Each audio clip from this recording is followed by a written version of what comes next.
Kelemahan umat Islam yang bikin Islam ini nggak maju-maju adalah yang paling pertama, paling utama adalah kita nggak mengenal karakter Islam itu sendiri. Ini yang menyebabkan ya kelemahan peradaban kita. Peradaban kita umat Islam ini lemah, bukan karena semata-mata kita ini peradaban Islam ini dimusuhi atau dihadang atau dihambat atau diperangi oleh orang-orang kafir, bukan itu. Kelemahan paling mendasar ya umat Islam ini adalah kita tidak mengenal, kita tidak memahami, kita tidak mengerti, kita tidak mau menerapkan karakter yang ada di dalam agama Islam. Ada pemikiran, ini buku yang ditulis oleh seorang sarjana muslim, saya menyebutnya ini bukan hanya sekedar sarjana biasa, bukan seorang intelektual filosof biasa, tapi ini sosok yang banyak sekali menulis karya-karya ilmiah. Ini seolah-olah membangkitkan masa kejayaan Islam ketika umat Islam ini bangkit melawan dominasi tentara salib di abad pertengahan dengan lahirnya generasi Salahuddin Al-Ayyubi. Siapa yang berpengaruh penting dalam percaturan pemikiran umat Islam sehingga umat Islam ini bisa bangkit? Umat Islam ini bisa kembali merebut Baitul Maqdis. Umat Islam ini bangkit dengan kesadaran baru terhadap agamanya. Itu adalah berkat jasa dan kontribusi seorang ulama besar, seorang yang disebut dengan Hujjatul Islam. Dia menjadi sosok argumentasi Islam. Yaitu siapa? Al-Imam Abu Hamid Al-Ghazali, dengan bukunya yang dia tulis Ihya Ulumiddin.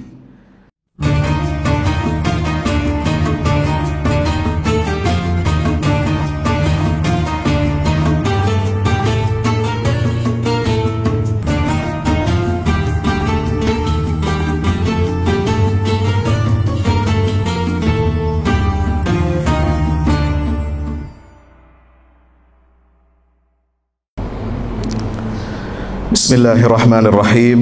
Assalamualaikum warahmatullahi wabarakatuh. Innal hamdalillah nahmaduhu wa nasta'inuhu wa nastaghfiruhu wa nastahdihi wa na'udzu billahi min shururi anfusina wa min sayyiati a'malina may yahdihillahu fala mudilla lahu wa may yudlil fala hadiya lahu. Asyhadu an la ilaha illallah wahdahu la syarika lahu wa asyhadu anna Muhammadan abdullahi wa rasuluhu la nabiyya wa la rasula ba'dah. Allahumma salli wa sallim wa barik ala sayyidina Muhammad wa ala alihi wa ashabihi wa man tabi'ahum bi ihsanin ila yaumil qiyamah, amma ba'd.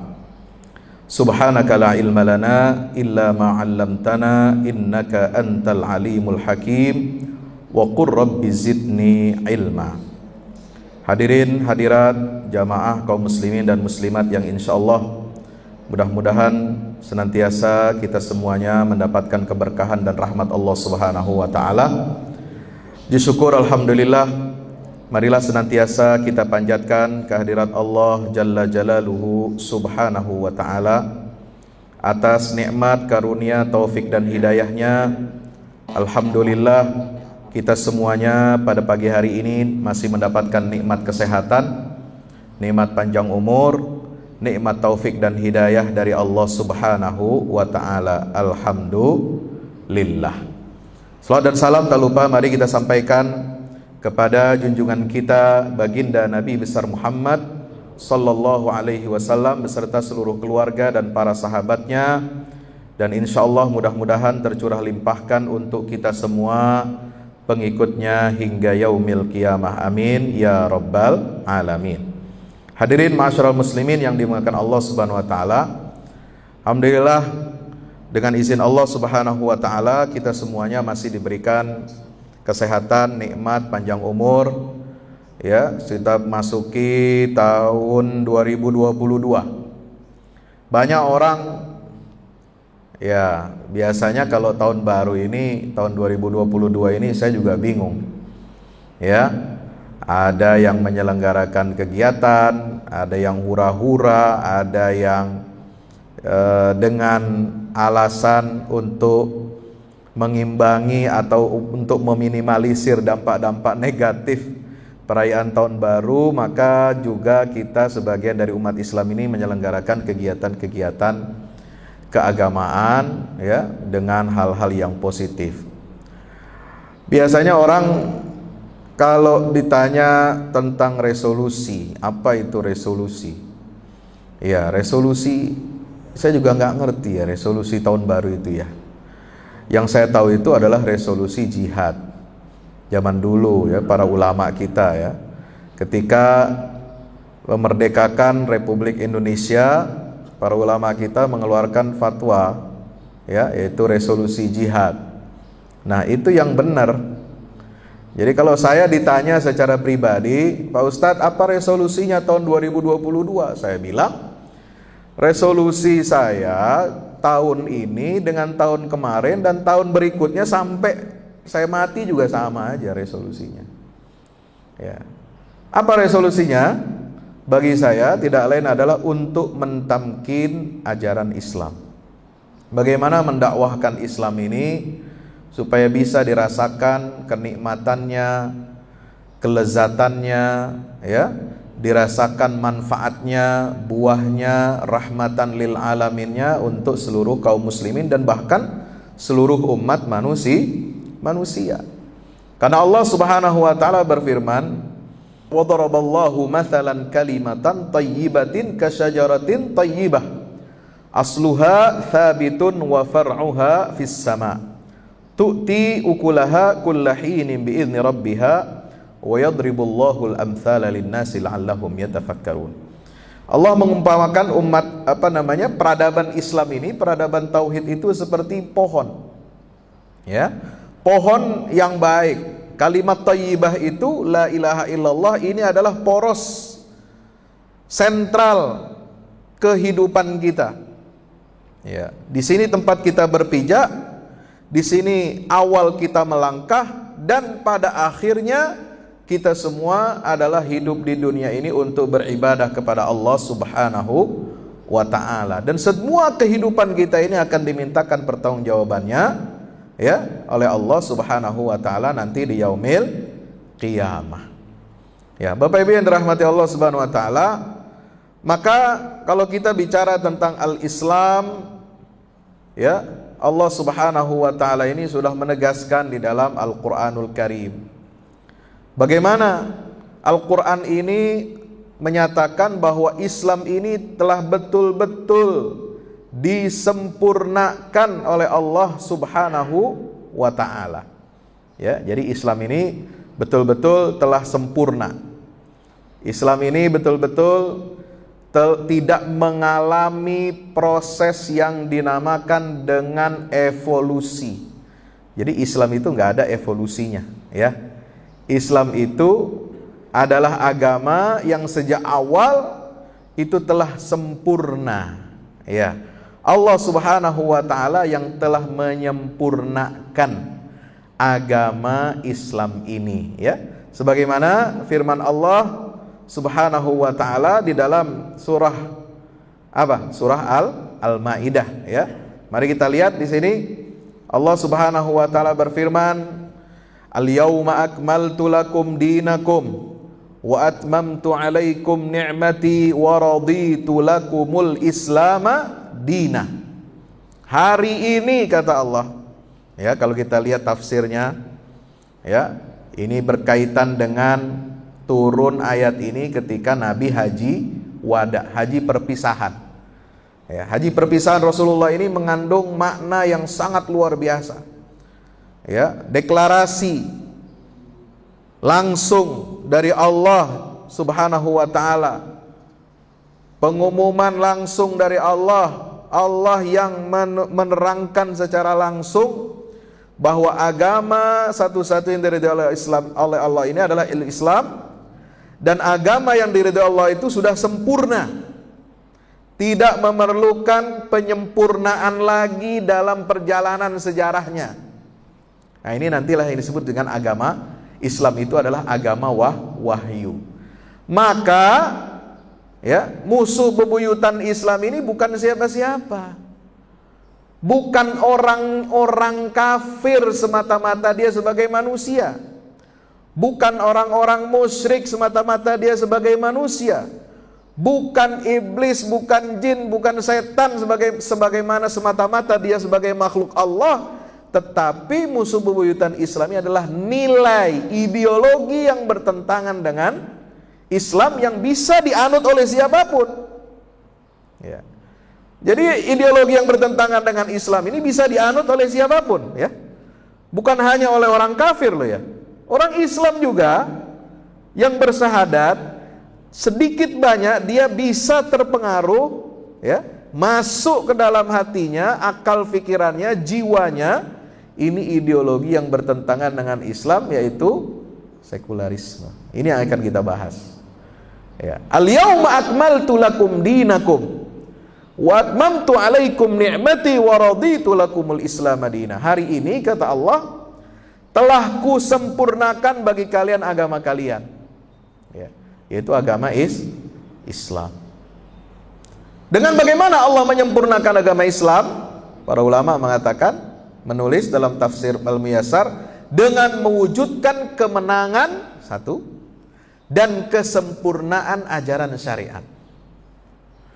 Kemenangan Islam itu apakah selalu diikuti dengan misalnya kemenangan nominal?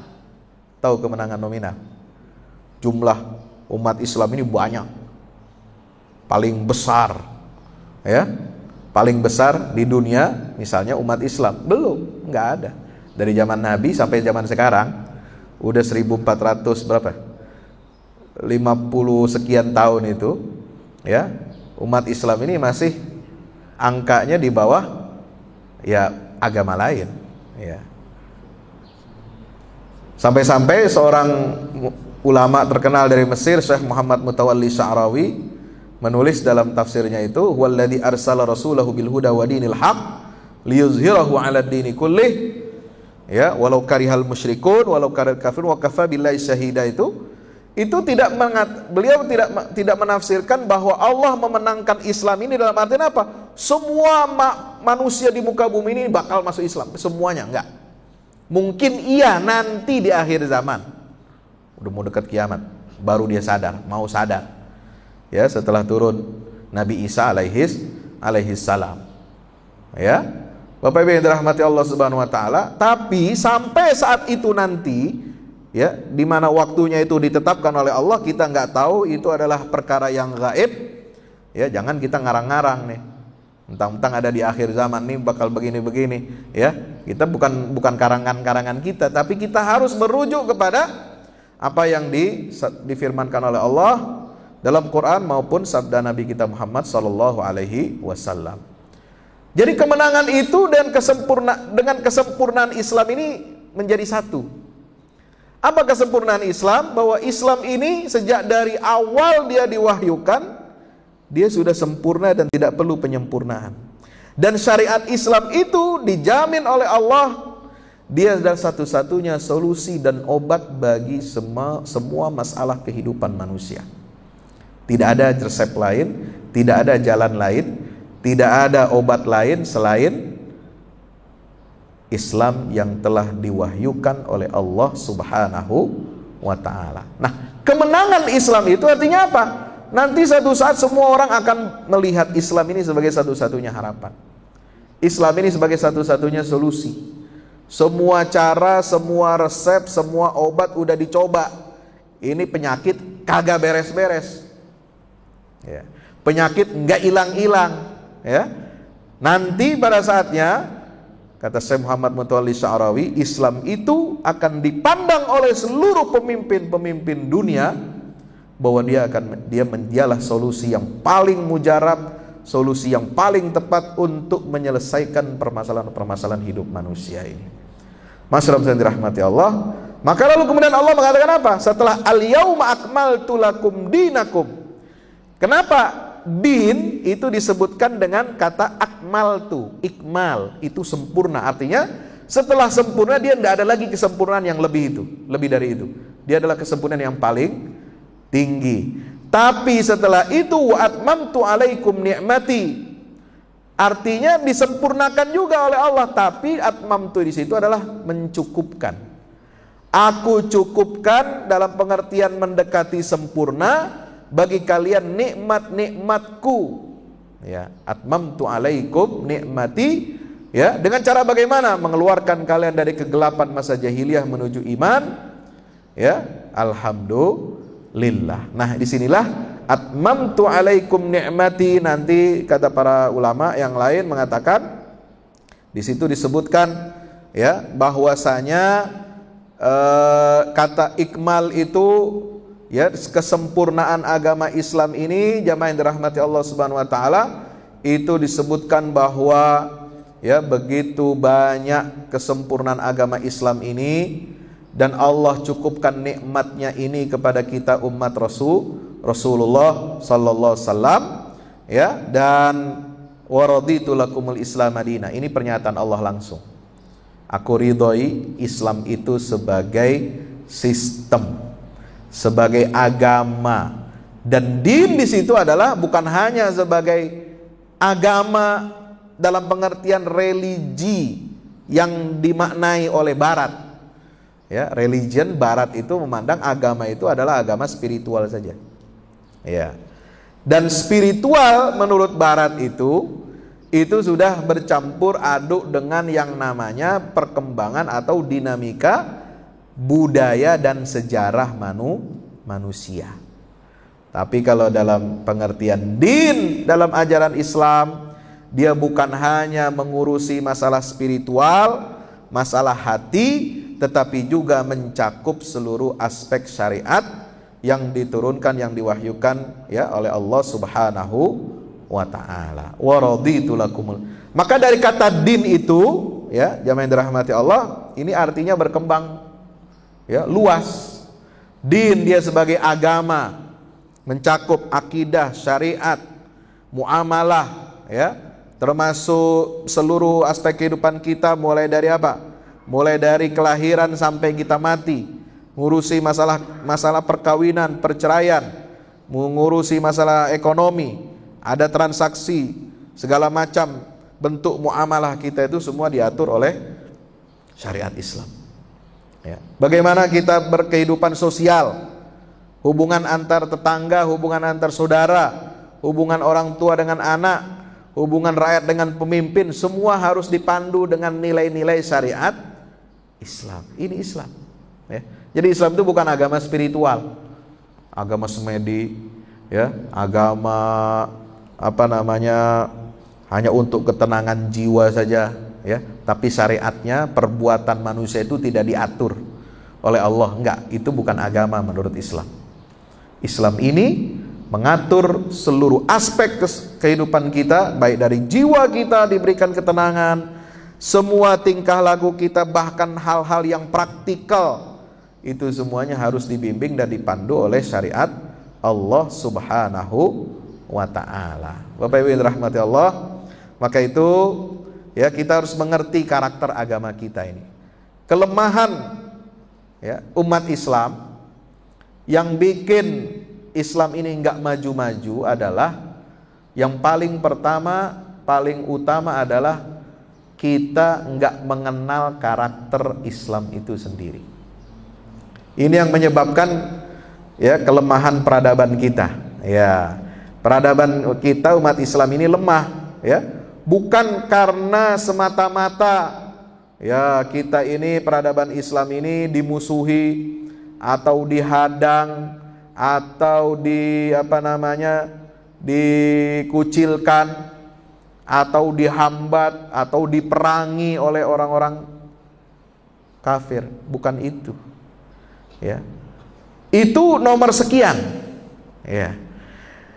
Kelemahan paling mendasar ya umat Islam ini adalah kita tidak mengenal, kita tidak memahami, kita tidak mengerti, kita tidak mau menerapkan karakter yang ada di dalam agama Islam. Nah, mari kita lihat ya. Ada pemikiran ini, buku yang ditulis oleh seorang sarjana ya modern, sarjana muslim Saya menyebutnya ini bukan hanya sekedar sarjana biasa, bukan seorang intelektual filosof biasa, tapi ini ya sosok yang banyak sekali menulis karya-karya ilmiah, ya. Ini seolah-olah membangkitkan masa kejayaan Islam ketika umat Islam ini bangkit melawan dominasi tentara salib di abad pertengahan, ya, dengan lahirnya generasi Salahuddin Al-Ayyubi. Siapa yang berpengaruh penting dalam percaturan pemikiran umat Islam sehingga umat Islam ini bisa bangkit, umat Islam ini bisa kembali merebut Baitul Maqdis, umat Islam ini bangkit dengan kesadaran baru terhadap agamanya, ya. Itu adalah berkat jasa dan kontribusi seorang ulama besar, seorang yang disebut dengan Hujjatul Islam, ya. Dia menjadi sosok argumentasi Islam, yaitu siapa? Al-Imam Abu Hamid Al-Ghazali, ya. Dengan bukunya yang dia tulis Ihya Ulumiddin. Ihya artinya apa? Menghidupkan. Ulumiddin, ilmu-ilmu agama. Termasuk ilmu agama itu bukan hanya ilmu syariat, bukan hanya ilmu fikih, bukan hanya ilmu tauhid, bukan hanya ilmu akhlak atau tasawuf, tapi ilmu-ilmu agama ini adalah bagaimana membangkitkan etos agama dalam ilmu-ilmu yang menurut kita ini sekuler, nggak ada hubungannya dengan agama. Maka Imam Al-Ghazali itu menulis ilmu alam, ilmu filsafat, ilmu rasio itu harus didasari oleh landasan cara berpikir Islam. Sehingga apa? Akan lahir umat Islam yang mengerti Islam ini, apapun disiplin ilmunya, profesi yang mereka geluti ini, tetapi memiliki semangat ghirah untuk kebangkitan Islam. Maka Imam Al-Ghazali ini memiliki pandangan yang sangat luar biasa, menghidupkan ilmu agama mulai dari apa? Perbaikan hati, perbaikan jiwa, ya. Kemudian menanamkan adab kepada Allah, adab kepada Rasul, adab kepada sesama muslim. Adab inilah yang menjadi pondasi dibangunnya peradaban Islam. Karena itu peradaban, kita sering mendengar istilah peradaban, ya. Itu dalam bahasa Arab itu tamadun. Tamadun itu dari asalnya kata din, agama. Dari situ lahir Madinah. Jadi Al-Madinah Al-Munawwarah adalah peradaban Islam model yang pertama dan yang paling sempurna. Dan itu terjadi di zaman Rasulullah SAW di periode Madinah, ya, setelah hijrah dari Makkah. Nah, peradaban itu asasnya adalah dari kata adab. Adab ini yang menghaluskan rasa, menghaluskan budi, menghaluskan jiwa, dan yang mengendalikan seluruh aspek kehidupan kita ini agar kita taat dan patuh kepada syariat Allah Subhanahu wa ta'ala. Bapak Ibu dirahmati Allah, Ihya Ulumuddin ini seolah-olah dihidupkan lagi. Ya, kita nih nggak kenal nih.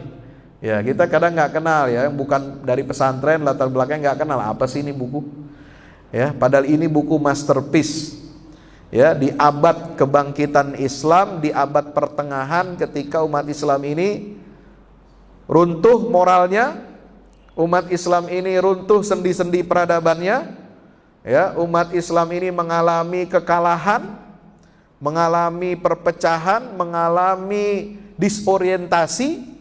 Maka kemudian ditulislah satu kitab ini oleh seorang ulama, Abu Hamid Al-Ghazali, Ihya Ulumiddin. Dan ini kemudian diformulasikan ulang dalam bahasa modern, bagaimana Islam ini harus bangkit, ya, memahami fenomena yang ada di zaman modern sekarang ini dengan bahasa yang luar biasa. Maka lahirlah buku dari seorang pemikir, ya, dia tinggal di Malaysia.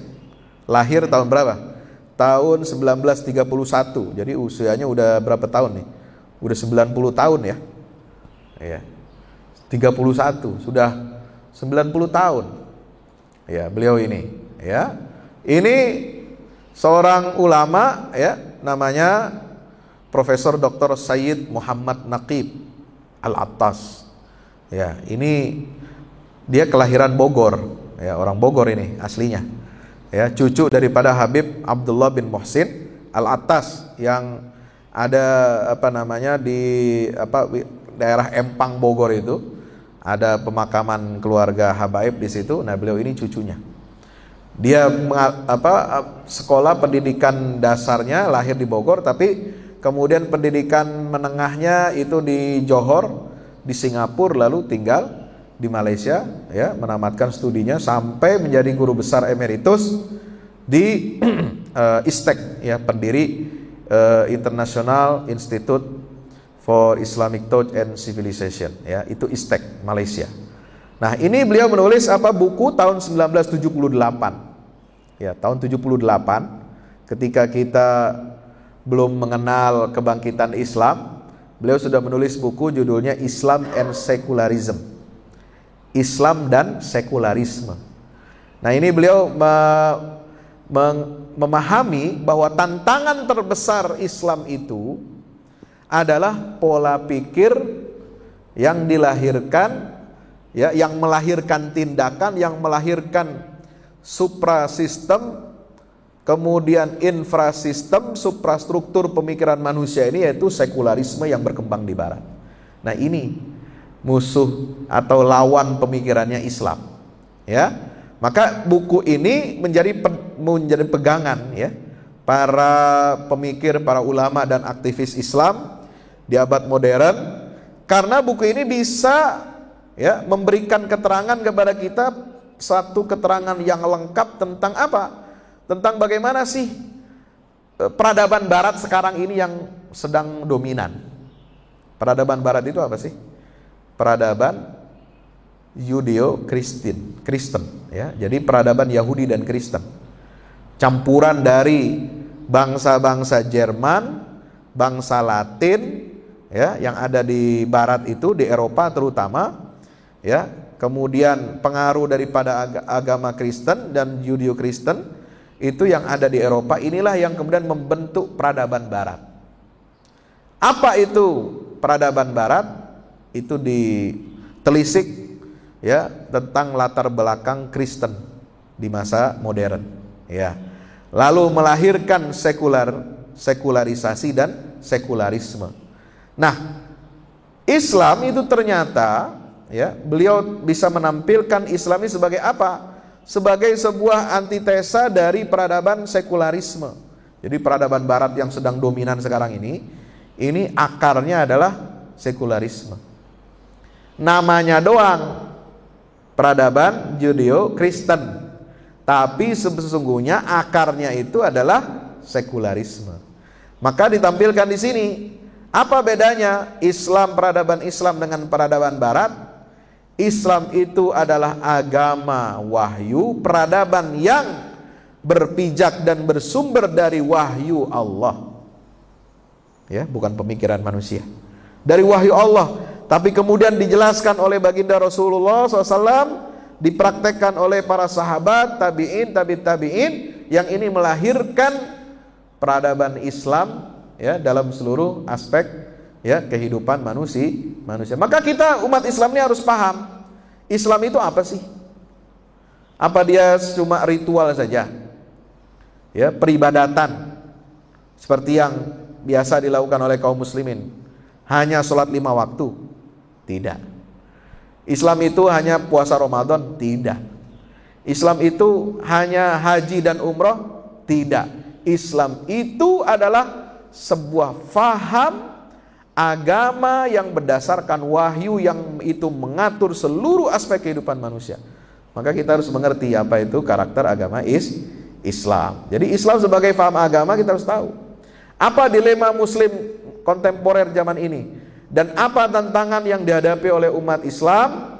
Ya, ini tidak mudah, ya. Tantangan kita itu, ya, bukan yang pertama itu yang menonjol, bukan sekedar kadang-kadang kita umat Islam ini selalu mengatakan, wah, ini tantangan terbesar umat Islam ini adalah ya, ketertinggalan, ya, miskin ilmu, kemudian apalagi indeks pembangunan manusianya rendah. Ya, itu semua resultan. Itu semua hasil akibat dari apa? Dari kita mengekor kepada konsep-konsep peradaban barat. Jadi westernisasi ilmu sampai ke tengah-tengah umat Islam itu sudah sedemikian luar biasa, sudah sedemikian menggurita, ya. Ilmu-ilmu yang dipelajari oleh umat Islam ini udah bukan ilmu-ilmu yang benar sesuai dengan Al-Quran dan Sunnah, ya. Ilmu-ilmu yang dipelajari umat Islam di bangku-bangku sekolah, dari sekolah dasar sampai perguruan tinggi, itu kata Syed Muhammad Naqib Al-Atas, itu semua diproduksi oleh Barat, dan ketika menghasilkan ilmu-ilmu itu, sejarah, ekonomi, ilmu politik, ilmu apalagi macam-macam, semua yang kita pelajari itu sampai perguruan tinggi itu didasari oleh semangat dan filsafat sekularisme yang memisahkan agama dari urusan dunia. Ini yang kita pelajari sampai kita akal pikiran kita ini semua berjalan, ya, dikendalikan dengan, ya, ilmu yang sudah westernized, ilmu yang sudah dibaratkan, yang makai filsafat barat, ya. Maka itu apa yang dilakukan oleh Syed Muhammad Naqib Al-Atas ini adalah beliau berupaya untuk membangkitkan kembali faham ilmu dalam Islam. Maka dia lakukan apa? Islamisasi ilmu pengetahuan kontemporer. Caranya bagaimana? Melakukan dewesternisasi. Artinya apa?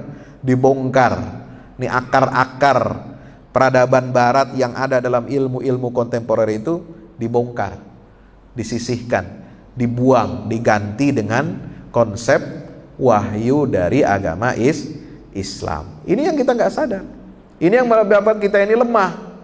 Berapa banyak perguruan tinggi, ya, yang kita dirikan ternyata menghasilkan produk-produk sarjana-sarjana yang makin jauh dari agama Islam, ya. Karena pangkalnya dari sini, ya. Bukan cuma Barat itu jadi rujukan kita untuk mempelajari sains dan teknologi, tapi ilmu pengetahuan yang diproduksi oleh manusia sekuler Barat itu yang jadi rujukan kita bagaimana cara kita memahami agama kita. Coba orang sekarang memahami Quran, memahami hadis sekarang pakai metode-metode yang diimpor dari Barat. Metode ilmu humaniora misalnya, metode hermeneutika misalnya. Bagaimana yang pernah saya sampaikan dulu berapa bulan lalu, ya, di sini ketika membahas tentang melacak akar tafsir sesat itu. Ini semua dari mana? Pangkalnya kita ini mengalami apa? Inferiority complex. Kita ini mengidap penyakit, ya, rendah diri di hadapan Barat, ya, rendah diri. Padahal Muslim itu punya izzah. Muslim itu memiliki apa? Harga diri.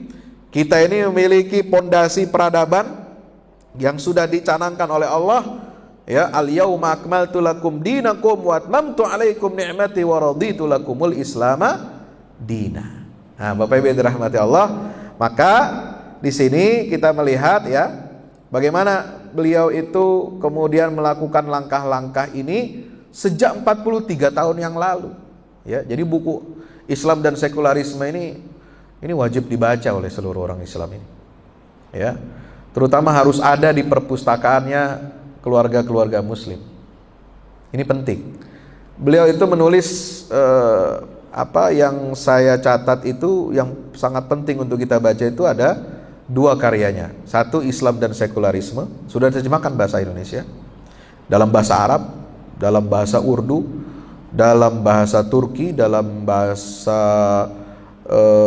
banyak sekali, banyak berapa bahasa dunia itu buku ini diterjemahkan dan jadi rujukan. Barat itu sangat takut dengan buku ini, buku tipis, ya, buku nggak terlalu tebal, nggak sampai 300 halaman, nggak sampai, masih tebal buku saya tafsir sesat, ya. Tapi ini yang bisa menganalisis dan mengambil saripati peradaban barat itu nggak benar. Ya. Dan ini nggak boleh dijadikan pijakan buat ilmu pengetahuan yang diajarkan kepada orang-orang Islam di seluruh dunia. Makanya di barat itu, ya, setelah mereka mengkaji buku ini, karya-karya Alatas 40 tahun, ini disimpulkan ini tokoh yang paling berpengaruh dalam pemikiran Islam di dunia modern ini, dan yang berhasil membuat satu goncangan besar, ya, berhasil mengubah paradigma umat Islam ini, ya, tentang agamanya dan bagaimana kita harus berhati-hati mengambil ilmu-ilmu yang diproduksi oleh Barat itu. Ya, jadi 43 tahun itu yang lalu. Beliau sudah memberikan solusi alternatifnya. Bagaimana kesimpulan itu sangat luar biasa sekali. Ya, sehingga apa? Kita nggak perlu minder di hadapan konsep-konsep Barat. Ya, kita nggak perlu minder. Ya, dalam masalah kita membangun peradaban Barat ini kan kita sekarang ini pokoknya harus berkiblatnya ke sana. Ya, dalam masalah agama, ya, termasuk kita berkiblatnya harus dapat persetujuan, dapat lampu hijau dari sana. Lah bagaimana? Umat Islam ini beragama tetapi kita tidak merdeka, kita tidak independen. Kita memahami agama kita aja harus disetir, harus dikendalikan. Ini yang disebut dengan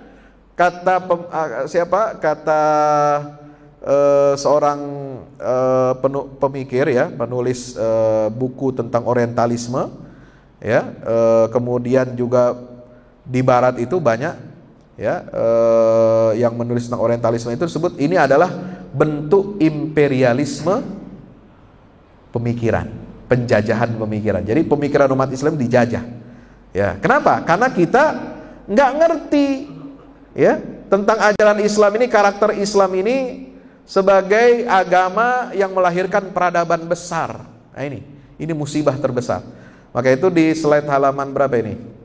Halaman 9, ya, beliau dengan tegas mengatakan di awal buku itu, konsep agama di Barat dalam pandangan Islam itu tidak termasuk dalam kategori agama yang diwahyukan. Sebab apa? Sebagian besar agama Kristen adalah agama budaya. Ya. Ini yang membedakan Islam dengan Kristen. Ya. Dia pengikutnya paling besar di dunia, tapi sedang mengalami banyak masalah. Ya. Kenapa demikian? Tidak bisa mempertahankan karakter asli Islam yang dibawa dan diajarkan oleh Nabi Isa alaihissalam. Ya, Islam itu agama wahyu sejak zaman Nabi Adam sampai Nabi Muhammad. Tapi oleh pengikut umat agama lain ini karakter asli Islam sebagai agama wahyu itu tidak bisa dijaga dengan baik, malah rusak. Ya, makanya di sini yang hanya bisa menjadikan, ya, peradaban dunia ini matang, kokoh, itu hanya Islam sebagai agama wahyu. Ya, slide berikutnya. Jadi agama wahyu yang benar itu adalah seperti Islam sejak awal. Apa ciri karakter agama wahyu? Ini kata tulis beliau, Syed Naqib Alatas itu, ya. 1, melakukan seruan universal untuk seluruh umat manusia. Jadi dakwahnya, seruannya itu untuk seluruh umat manusia, bukan untuk orang Arab, bukan untuk orang Barat, bukan untuk orang Nusantara saja, bukan untuk orang Jawa, bukan untuk satu etnis golongan tertentu, tapi untuk seluruh umat manusia, apapun etnisnya. Ya ayyuhan nas, makanya Al-Quran mengatakan apa? Wahai seluruh manusia, wahai sekalian manusia, kami jadikan kamu semua bersuku-suku dan berbangsa-bangsa. Allah itu Rabbul Alamin, Tuhan seluruh alam, Tuhannya seluruh suku dan bangsa yang ada di atas muka bumi ini. Ya, tidak membeda-bedakan sukunya, etnisnya apa. Ya, maka jangan kita mengkerdilkan, merusak konsep Islam ini jadi lokal, Islam lokal. Ya, Islam Arab lah, Islam Jawa lah, Islam Nusantara lah, Islam anu lah, Islam inilah. Ini sudah merusak karakter asli Islam. Ini Syed Naqib Al-Atas sudah menulis tahun 78. Ya, kita baru tahu sekarang wacananya, wah ada Islam ya Islam ini ya. Ya, ini cara orang untuk mensekularisasi Islam, dimunculkan konsep-konsep Islam lokal. Ini yang akan mencabut karakter pertama bahwa dia adalah seruan universal untuk seluruh manusia. Yang kedua, hukum sakral yang ada di dalam Islam itu, syariat, itu tidak perlu perkembangan lebih lanjut di dalam dirinya. Hukum kalau sudah ditetapkan halal, halal sampai hari kiamat. Kalau sudah ditetapkan haram, haram sampai kiamat. Nggak bisa diotak-atik, nggak bisa dirubah-rubah, mengikuti perkembangan sosial manusia. Paham ya? Ya. Jadi kalau hukum itu sudah ditetapkan oleh Allah halal haram, nggak ada nanti cerita istilahnya yang sudah dinaskan itu yang haram bisa jadi halal. Dengan alasan perkembangan, ini perkembangan manusia Pak, kita harus ikut selera manusia. Nggak bisa. Itu bukan Islam namanya. Ya. Apa yang sudah Allah haramkan, ya haram sampai hari kiamat. Jadi ini agama sudah awal itu sudah sempurna. Ya, nggak boleh diganti-ganti, diotak-atik. Ya, hukum qat'i, hukum yang halal, yang haram itu tetap seperti semula sejak dia diwahyukan. Ini baru agama yang benar. Kalau agama berubah-ubah, ya, sesuai dengan selera keinginan kita masing-masing, hancur agama ini.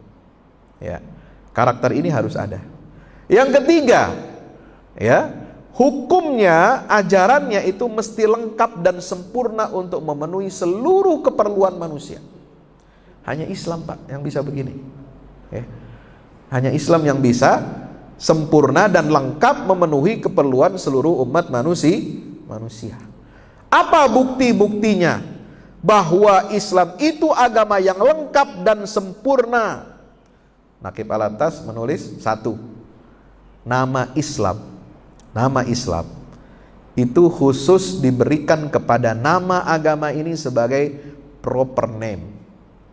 Al-yauma akmaltu lakum dinakum wa atmamtu alaikum ni'mati wa raditu lakumul Islam. Ini nama agama khusus, ya, untuk menjaga eksistensi agama wahyu yang Allah turunkan melalui siapa? Nabi kita Muhammad SAW. Karena agama wahyu yang sebelum-sebelumnya, ya, para nabi dan rasul itu sebelumnya agama Islam, tapi tidak bisa dijaga dengan baik. Maka Islam itu lalu kemudian menjadi proper name untuk agama, syariat, akidah yang dibawa, yang diwahyukan kepada Nabi kita Muhammad SAW di akhir zaman. Ini nggak ada agama lain. Agama lain pakai apa? Nama suku, etnis tertentu. Ya, Yahudi itu nama agama. Agama apa? Yahudi. Ya, padahal itu nama etnis, kaitannya dengan suku bangsa. Bani Israel, ya. Kemudian Christianity juga itu nama, ya, nama apa? Nama julukan untuk Nabi Isa alaihissalam, ya. Nah, jadi itu tidak bahkan ada yang menunjukkan nama seorang tokohnya, seperti Buddha, ya. Buddha itu nama tokoh, ya, jadi nama agama, nah, gitu ya. Kemudian apa? Konghucu, nama tokoh, jadi nama agama. Ada nama suku, ada nama tokoh, ada nama tempat, ya. Itu semua menunjukkan apa? Ya, ini bukan agama yang langsung namanya diberikan oleh Allah Subhanahu Wa Taala. Jadi disinilah keistimewaan Islam itu Pak, sempurnanya Islam. Dan nama Muslim itu diberikan untuk para penganut agama ini sejak awal. Pengikutnya Nabi Adam, umatnya Nabi Nuh, umatnya Nabi Shu'aib, Nabi Soleh, semua disebut muslimun. Orang-orang yang Islam, berserah diri kepada Allah, mentauhidkan Allah Subhanahu wa taala. Semua nabi dikatakan dalam Al-Qur'an wa nahnu lahu muslimun. Kita semua ini adalah orang-orang yang berserah diri kepada Allah. Ya.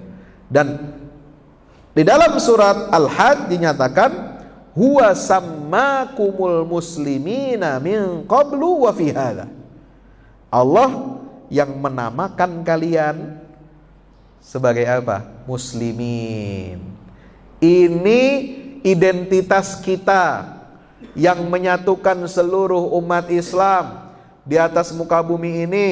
Enggak di Indonesia, enggak di Arab, enggak di Afrika, enggak di Eropa, enggak di Asia Timur, enggak di Rusia. Semuanya kita diikat oleh identitas kita sebagai muslimin. Ya, ente sukunya apa?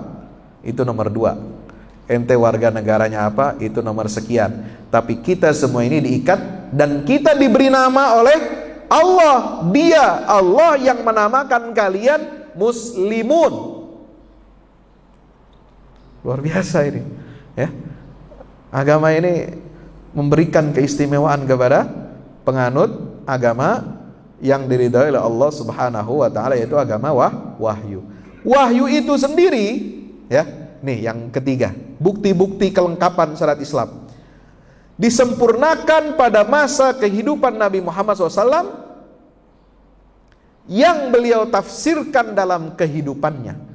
Jadi ajaran Islam ini bukan ajaran yang abstrak. Wahyu Islam itu bisa dipraktekkan, diwujudkan, dan itu diwujudkan pertama kali oleh baginda Rasulullah. Beliau tafsirkan dalam kehidupannya sehingga sempurna, contohnya mengikuti Rasulullah SAW. Makanya Nabi disebut sebagai apa?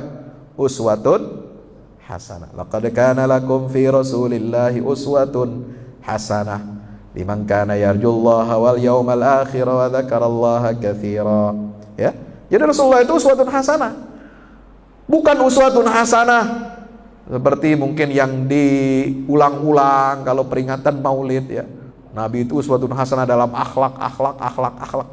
Bukan cuma itu, semua penerapan syariat, pembangunan negara, pembangunan manusia, pembangunan sumber daya alam, pembangunan sumber daya manusia, semua harus merujuk kepada apa yang sudah dipraktekkan dan dicontohkan oleh Nabi kita Muhammad. Karena itulah contoh yang sempurna. Ini blueprint, ini blueprintnya, Pak. Kalau Quran itu undang-undangnya, undang-undang dasarnya, maka ya ada implementasinya kepada undang-undang itu, cetak birunya itulah sunnah Nabi kita Muhammad SAW. Hukum sakral yang dia bentuk dalam ajaran, pemikiran, perkataan, dan contoh perbuatannya. Ini, jadi wahyu ini mencakup Al-Quran dan sunnah Nabi. Quran itu masih global, katakanlah masih agak abstrak, tetapi diwujudkan, dinyatakan ideal-ideal yang ada dalam Al-Quran itu ke dalam kehidupan Nabi kita Muhammad SAW. Nabi-nabi lain tidak bisa. Nabi-nabi yang lain, Rasul lain tidak bisa seperti ini. Kenapa? Karena tidak ditakdirkan Allah untuk menjadi agama yang universal. Hanya khusus untuk kalangan bangsanya, hanya untuk pada masanya saja, bukan untuk menjadi agama yang universal. Dan itu hanya ada dalam kesempurnaan wahyu Islam yang diwahyukan kepada Nabi kita Muhammad SAW. Yang keempat, Pak, jawaban-jawaban Nabi atas semua masalah yang ditanyakan sahabat tentang tingkah laku yang benar, bagaimana cara berpikir yang benar, bertindak yang benar, panduan yang merangkum keperluan manusia, itu akan cukup bagi manusia. Itu cukup. Kita nggak perlu cari-cari tempat lain. Ibarat kata ini adalah kita udah masuk supermarket. Ente mau apa di supermarket itu semua ada. Ya. Di atas supermarket apa, Pak? Ada lagi nggak? Hah? Hypermart ya, cuma beda nama aja. Isinya intinya sama. Ente semua apa yang mau diperlukan, one stop shopping ada di situ. Betul. Kita ini prinsipnya one stop shoppingnya Islam ini itu ada pada ajaran Islam. Kita mau apa? Mulai dari persoalan aksesoris sampai yang isi daging semua ada. Ya, mau belanja apa semua ada. Itulah konsep Islam. Ya. Jadi cukup untuk semua keperluan manusia di segala zaman dan untuk setiap generasi berikutnya. Ini. Jadi kita harus pelajari ini, Pak. Kenapa kita penting mempelajari sunnah Nabi? Nah, ini adalah rangkaian atau konsekuensi logis ketika kita ingin memahami Al-Quran.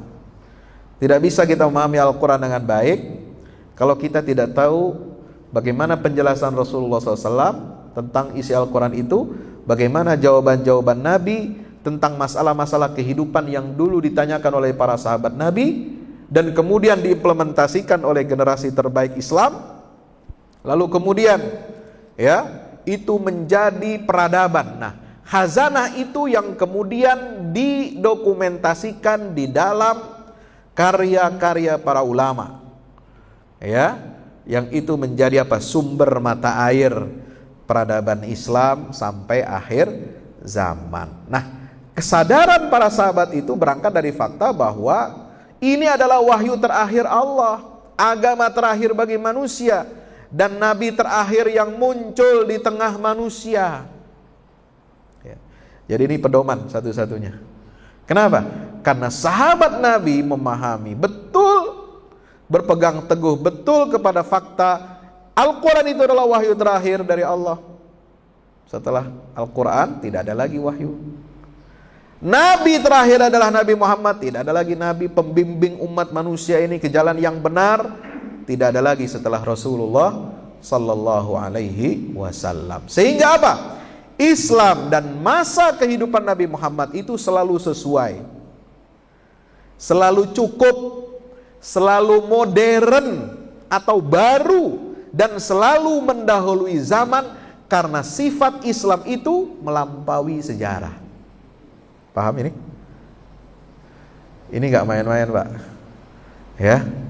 Ini kita baru tahu, baru sadar ini kalau kita baca buku ini, Islam and Secularism. Jadi ternyata agama kita ini agama yang paling modern. Jawaban tentang kehidupan apa saja ditanyakan tentang masalah-masalah, pasti ketemu jawabannya.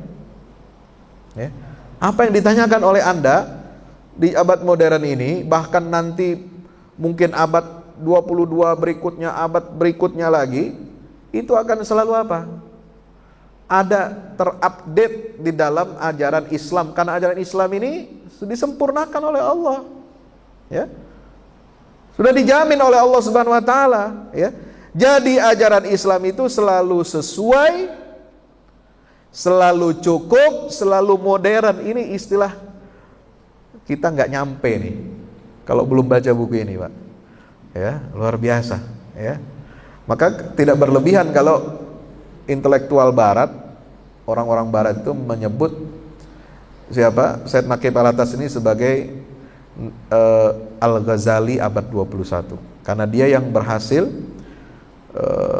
memformulasikan ajaran Islami dalam format yang sangat modern, sangat powerful. Ini powerful, ini gagasan ini, ini powerful. Sebab apa? Ini yang menantang peradaban Barat. Seolah-olah kan kita selalu dicekoki peradaban Barat itu adalah peradaban puncak manusia, peradaban manusia yang paling modern. Padahal isinya keropos, isinya nggak ada. Sekularisme itu mengingkari fitrah, tidak punya rujukan dari wahyu, tapi kok dijadikan jadi alat kita untuk menyelenggarakan kehidupan. Sistem politik, ekonomi kita merujuk ke sana. Nauzubillah. Makanya ini kita perlu menggali lagi sejarah, menggali spirit Islam, melalui karya-karya para ulama kita. Maka dengan itu bisa kita katakan Islam itu telah mengetahui dan mengenal kejadiannya sejak awal keberadaannya.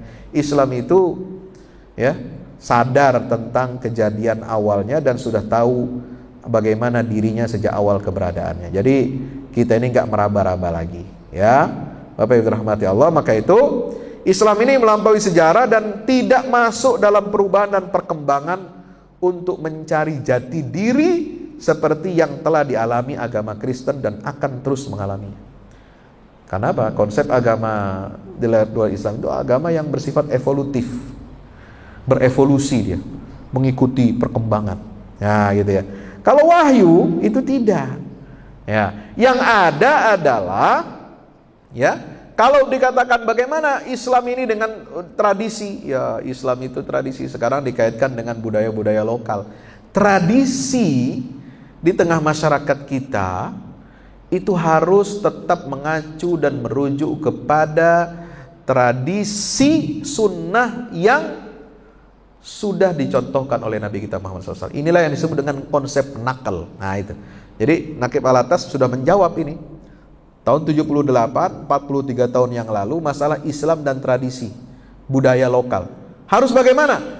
Tradisi dan budaya lokal harus menyesuaikan dengan konsep tradisinya Rasulullah. Coba bayangkan. Tradisinya Rasulullah itu dengan konsep apa? Nakal. Jadi kita menukil ruwiyah, an sampai ke zaman Nabi kita Muhammad. Karena itulah konsep pertama tentang kesempurnaan Islam. Kalau kita ingin sempurna zaman sekarang, kita harus merujuknya ke sana. Ya, harus mengacanya ke sana. Bukan mengaca ke mana? Ke Yunani, bukan mengaca ke Romawi, bukan ngaca ke India, bukan ngaca ke Cina, bukan ngaca kemana-mana. Ngacanya kita itu bercerminnya kepada Rasulullah. Melalui apa? Bagaimana kita bisa bercermin kepada kehidupan Rasulullah? Ya hanya bisa melalui riwayat hadis. Ya, para ulama makanya menulis kutubus sittah, menulis banyak musnad masanid, menulis banyak mu'jam, ma'ajim hadis.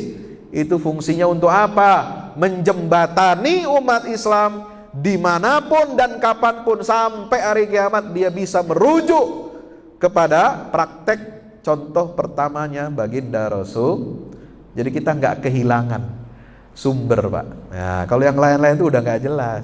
Sumbernya dari mana? Ucapannya dari mana?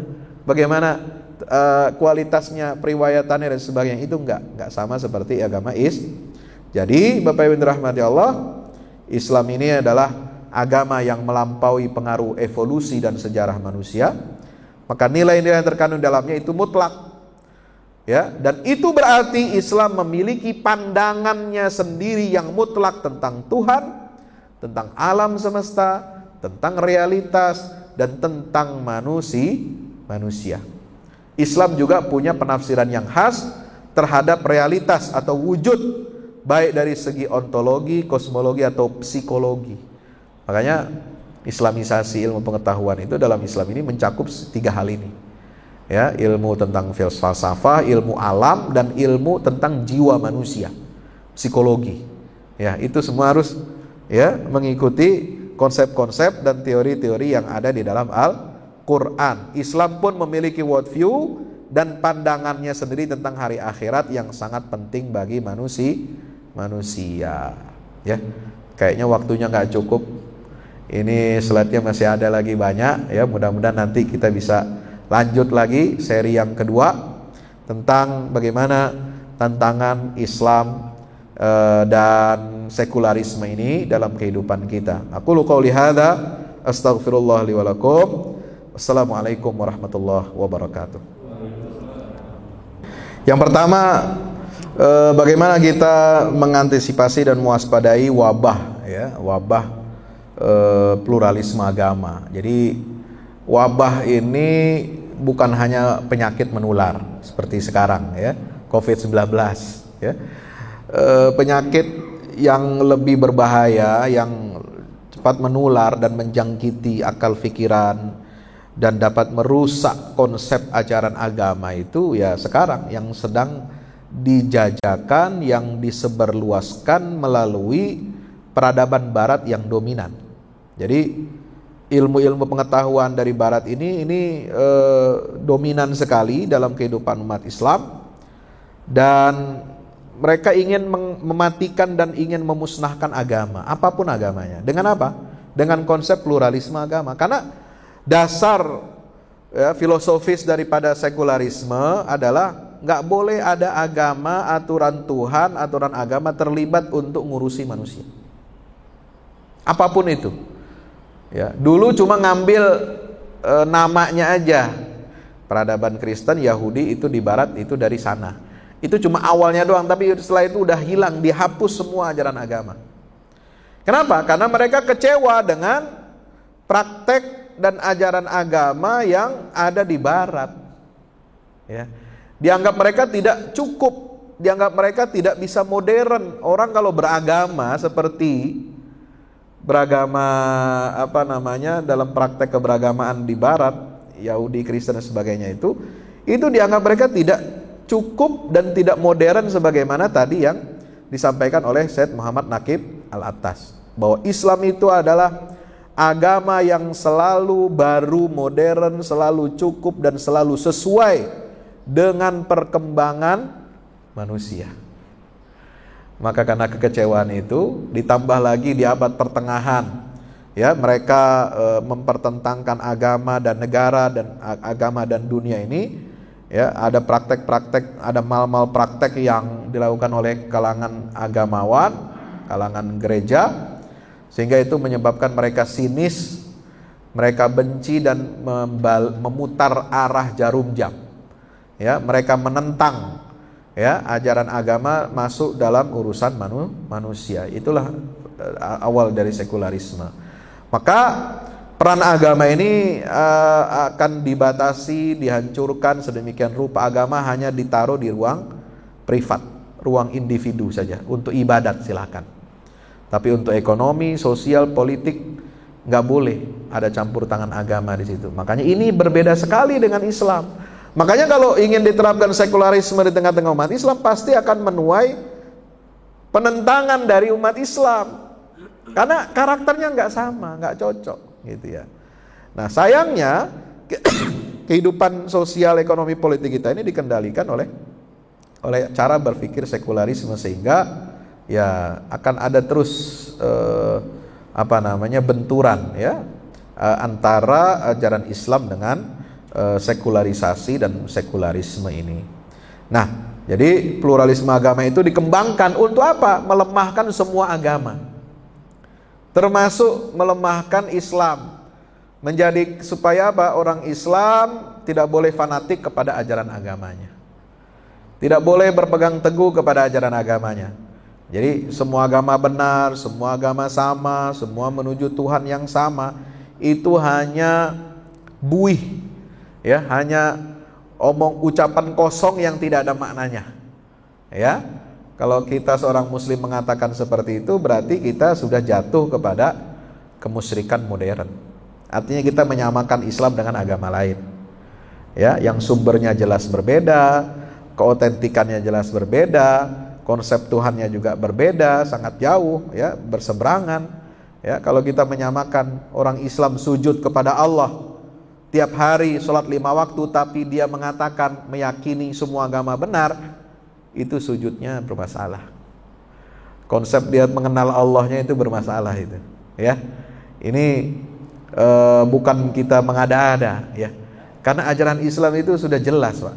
Ya, nggak bisa disejajarkan, nggak bisa disamakan, nggak bisa diinikan dengan agama di luar Islam. Ini bagi seorang muslim itu sudah harga mati. Ya, bukan hanya NKRI yang harga mati, ya. Jadi akidah, ya, pemahaman tentang ajaran agama, karakter Islam itu harga mati. Dan ini yang harus kita terus berikan pemahaman itu kepada anak-anak kita, generasi muda kita, generasi penerus kita. Makanya aspek pendidikan ini sangat penting. Bagaimana kita menghadang, ya, penyebaran pluralisme agama, sekularisme dan liberalisme itu melalui pendidikan. Karena Al-Quran itu adalah kitab pendidikan. Al-Quran itu membentuk karakter manusia. Maka dengan metode talqin, tafhim, kemudian tadabbur, nah, ini harus masuk Al-Quran ini ke dalam seluruh aspek-aspek pembelajaran dalam satuan-satuan pendidikan Islam, ya. Maka itu orang tua, ya, punya tugas dan kewajiban sangat berat untuk memilih lembaga-lembaga pendidikan Islam yang mengamalkan, mengimplementasikan kurikulum Islam sesuai dengan Islamic worldview. Saya kira itu. Kemudian apa ciri-ciri tokoh-tokoh, ya, yang liberal, pluralis dan sekuler, ya.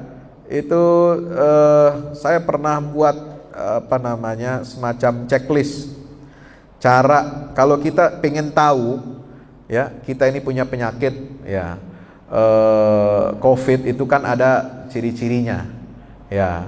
Waktu saya pulang dari penerbangan luar negeri, itu pertama kali ada COVID tahun 2002 bulan Maret, itu kan disuruh ngisi itu, ada gejala-gejala ini enggak ya, itu dibuat checklist ya, ya atau tidak ya, meriang apa enggak ya, kemudian suhu badan tinggi apa enggak, kan begitu, kemudian apa lagi. Nah, itu bisa kita lakukan juga untuk mengidentifikasi seorang itu mengidap penyakit wabah ya.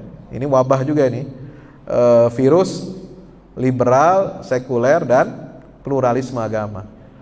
Ya, bagaimana caranya? Ya, kita tinggal sebutkan. Apakah Anda yakin, percaya semua agama benar? Lihat jawabannya. Kalau iya, nah itu pluralis itu, liberal itu. Kalau tidak, ya enggak, ya kan? Apakah Anda percaya syariat Islam itu solusi dan bisa menyelesaikan masalah kehidupan? Tinggal lihat jawabannya, iya atau tidak. Ya. Apakah Anda percaya meyakini bahwa Islam itu agama yang universal untuk seluruh umat manusia tanpa memandang suku, suku, budaya, etnis dan sebagainya? Kalau apa jawabannya tinggal dilihat. Ya atau tidak. Ya. Maka itu kita bisa melihat itu semua, ya. Apakah hukum halal haram bisa diubah-ubah? Ya, sesuai dengan perkembangan zaman, perkembangan manusia, lihat jawabannya. Ya atau tidak? Kalau iya berarti dia bagian dari kelompok sekuleris. Kalau tidak, ya dia termasuk yang setia kepada ajaran Islam. Jadi saya kira itu. Jadi ada alat ukurnya, ada indikator-indikatornya. Ya, demikian. Wallahu a'lam bishawab. Ada lagi pertanyaan yang lain? Wabah virus itu secara saintifik ya, dia pertama akan melakukan infeksi. Ya, itu virus masuk tubuh. Ya, kalau corona masuk melalui hidung, tenggorokan, ya kan? Nah, belum ada penelitian corona masuk dari kuping. Makanya kuping nggak pakai masker. Ya. Atau dari kubul dan dubur, ya, nggak ada. Semua dari hidung ya dan tenggorokan atau mata. Mungkin bisa masuk melalui mata. Makanya mata perlu ditutup. Ya, sebisa mungkin lah. Yang pakai, kalau udah pakai kacamata udah bagus. Berarti nggak perlu lagi, tinggal pakai face shieldnya aja. Itu kalau untuk di tempat yang betul-betul parah ya, seperti rumah sakit tuh banyak virusnya. Nah itu mesti sempurna APD-nya, perlindungan diri kita. Ya, dia mengalami pertama melakukan infeksi. Artinya apa? Kalau dalam bahasa pemikiran itu infiltrasi. Ya, infiltrasi. Kalau bahasa penyakitnya infeksi. Nah, kemudian yang kedua nanti akan mengalami masa apa? Inkubasi. Ya, itu nggak langsung tuh reaksinya ke tubuh kita langsung. Ya, nanti dia muncul gejala-gejalanya dalam masa 5 hari atau 7 hari, tergantung jenis virusnya, ya kan? Nah, seperti itu juga. Jadi masa inkubasi virus-virus liberalisme, pluralisme, kemudian sekularisme ini, itu masa inkubasinya bisa bertahun-tahun. Ya, tergantung dari apa? Apakah seorang itu memiliki latar belakang agama yang kuat, dari keluarga yang taat beragama atau tidak, dari lingkungan yang taat beragama atau tidak, dari bahan bacaan yang baik tentang agama atau tidak. Mungkin masuk terinfeksi virus itu. Tapi kalau dia punya faktor ini kuat, dia tidak akan jadi penyakit. Ya, dia memiliki antibodi, kira-kira begitu ya. Nanti 5 hari, 7 hari, 5 tahun, 7 tahun sembuh. Dia nggak akan terpengaruh jadi sekuleris, jadi liberalis, jadi penganut pluralisme agama. Ini bergantung itu. Tapi kalau tidak, ini jadi nih barang. Ya, masa inkubasi itu akan jadi, akan terus menerus melahirkan virus-virus, ya, dan menggerogoti. Nah, nanti bisa terkapar dia, ya. Nah, tapi terkaparnya dia nggak mati. Orang yang mengidap penyakit atau terinfeksi virus lalu jadi betulan, ada gejalanya, gejalanya berat ya, bukan gejala ringan lagi, atau OTG tanpa gejala. Ini dia bukan mati seperti orang kena COVID-19 mati, tapi dia jadi zombie. Wah, ngeri ya. Apa itu zombie? Orang hidup, dia masih hidup, tapi pikirannya, ruhnya udah mati. Maka dia seperti orang yang bergentayangan. Ya, dia menularkan virus itu. Virus kebodohan, virus kejahilan, virus jahiliyah, ya, kepada lingkungan masyarakatnya, bahkan mempengaruhi institusi di mana dia bekerja. Dia mengambil kebijakan, mau di pemerintahan, mau di kampus perguruan tinggi, mau di kementerian. Orang liberal, pluralis, sekularis, pasti dia akan mengambil kebijakan sesuai dengan penyakit yang diidapnya. Ya, hati-hati. Makanya ini semua harus diproteksi, harus dilindungi. Kalau ada vaksinasi COVID, harus ada vaksinasi anti corona, kan ada. Vaksinasi anti COVID ada, vaksinasi anti sekulerisme, vaksinasi anti liberalisme dan pluralisme agama. Bagaimana cara vaksinasinya? Pendidikan. Satu. Yang kedua, jadilah orang tua yang pantas dalam mendidik anak-anak kita supaya terhindar dari berbagai macam virus-virus ini. Ya, virus-virus yang menyebabkan kita nggak mati tapi menjadi zombie. Ya, yang bisa menularkan kejahatan dan keburukan kepada masyarakat luas. Nah, jadilah orang tua yang pantas, pantaskan diri kita sebagai orang tua, berikan lingkungan yang kondusif tentang paham agama yang benar, ya, carikan muaddib. Ya, dulu di zaman keemasan Islam, setiap anak di keluarga Muslim, baik itu kalangan alit maupun elit, pejabat, petinggi kerajaan, kesultanan, ya, pemerintahan, itu mereka biasanya menitipkan anaknya kepada seorang guru yang disebut dengan muaddib, seorang yang mendidik dan menanamkan adab kepada anak-anaknya. Makanya Imam Al-Ghazali menulis kitab Ayyuhal Walad. Imam Ibnu Taimiyah menulis kitab yang sama tentang perhatian kepada pendidikan anak itu sangat penting dari kecil, dari tunas. Ini harus, ya, mereka itu tunas-tunas itu harus tumbuh di atas tanah Islam. Dia dikasih pupuk Islam, dikasih air, disirami dengan air Islam.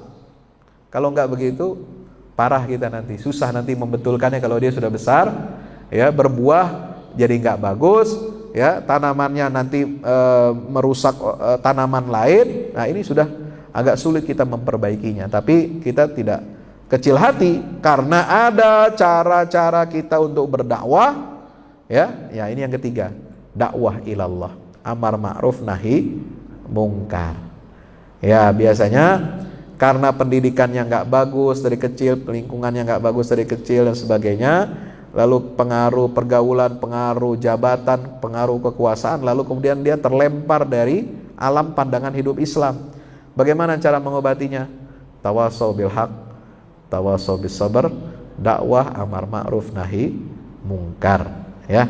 Dan terus menerus kita mengajak orang dengan cara yang baik, dengan cara yang ma'ruf, ya, menjauhi kemungkaran-kemungkaran. Inilah dakwah pemikiran Islam, dakwah Islamic worldview, dakwah bagaimana menanamkan nilai-nilai Islam ini agar kita setiap muslim ini mengerti tentang hakikat dan karakter ajaran kita ini. Saya kira itu mudah-mudahan bermanfaat. Wallahu a'lam bishawab. Assalamualaikum warahmatullahi wabarakatuh.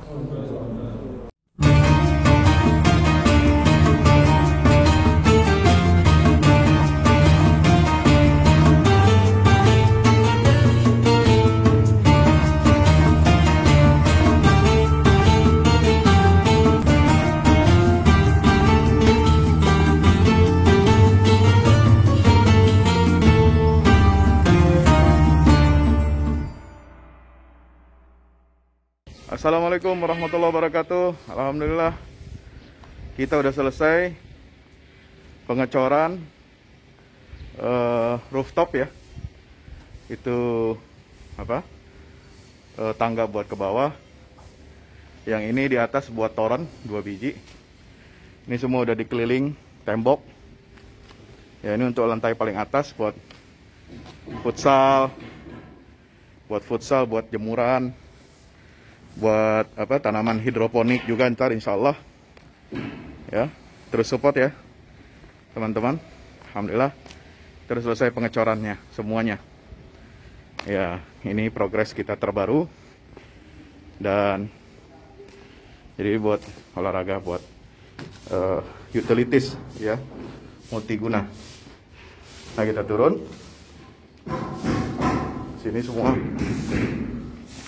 Ini lantai 3. Ini untuk asrama ya, untuk kamar-kamar, dan nah di situ musola. Nanti di situ musola ya. Ini kamar-kamar dan musola buat santri-santri tahfiz kita insya Allah.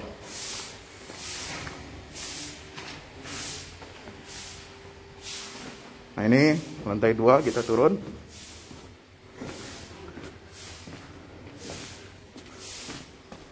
Ini untuk kelas-kelas ya.